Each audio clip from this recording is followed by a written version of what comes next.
In this course, when we refer to specific works of classical music, the titles contain considerably more information than we typically encounter in popular music titles today.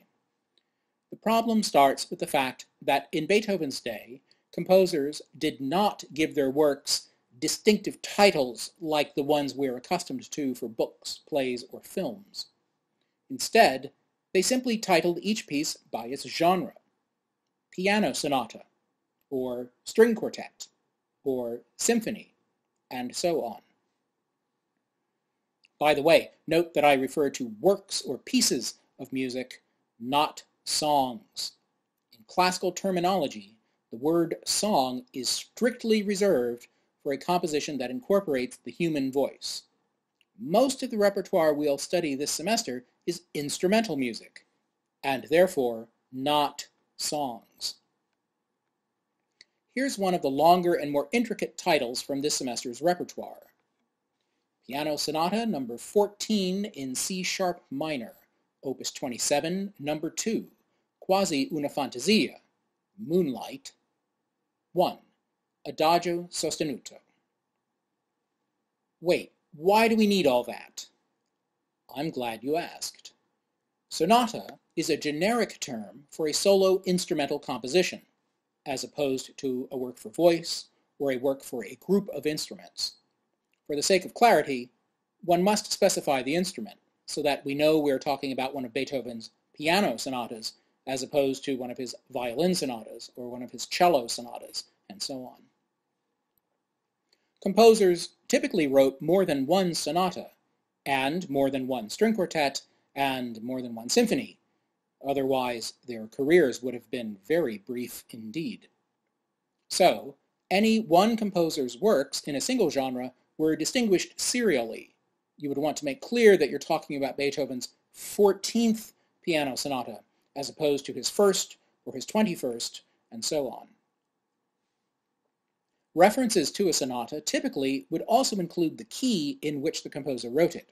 So this would help distinguish a composer's piano sonata in C major from his piano sonata in F major, his piano sonata in D minor, and so on. But again, there's a problem of duplication. There was a constant demand for new music, yet there are only so many musical keys.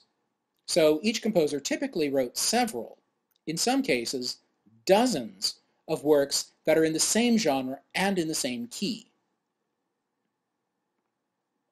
By the way, in online tests and quizzes, you can either write out the words sharp and flat, or you can abbreviate them as the pound sign and lowercase b, respectively.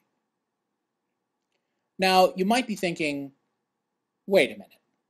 Beethoven wrote 32 different piano sonatas. Even if they were all in different keys, which they aren't, how would people keep track of 32 different sonatas for solo piano?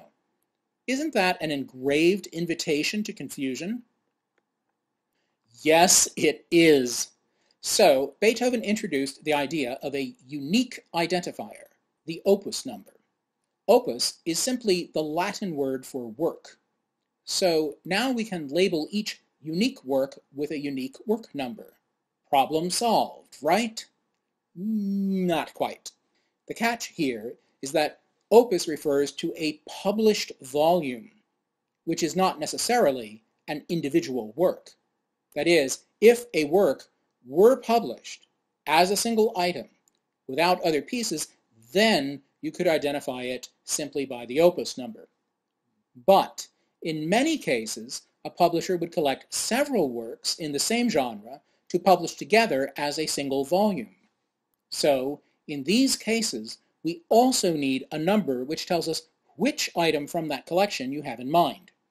Opus 27 is a volume of 2 sonatas, so here we need to specify that we're talking about the second one.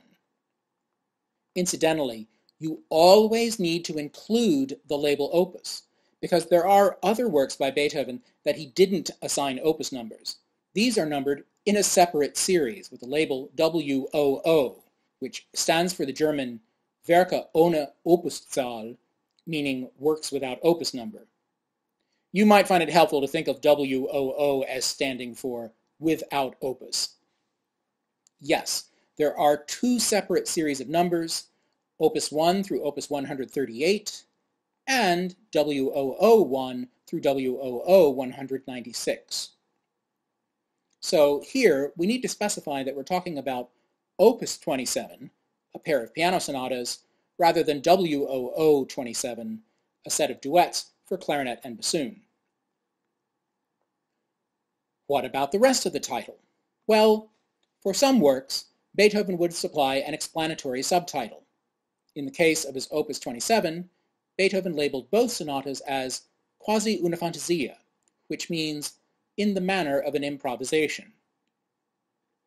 For many people, a short subtitle like that is much easier to remember than all those keys and opus numbers and WOO numbers and such. Even easier to remember would be a one-word nickname. So, many of Beethoven's more popular works have acquired a nickname. Most people know his opus 27, number 2, as the Moonlight Sonata. So, when we supply the official generic name and opus number, if there is also a nickname, we include it, in parentheses. Lastly, most musical works in Beethoven's time are divided into separate sections called movements. Traditionally, each movement maintains a single speed, or tempo. So we'll refer to movements by including two key pieces of information. The movement's position within the piece, using Roman numeral 1 for the first movement, Roman numeral 2 for the second movement, and so on, and the tempo indication, which is usually in Italian. So, that's how we arrive at this page of information, to identify unambiguously a selection of music that's famous throughout the world. Don't worry, not all of the titles will be so complicated.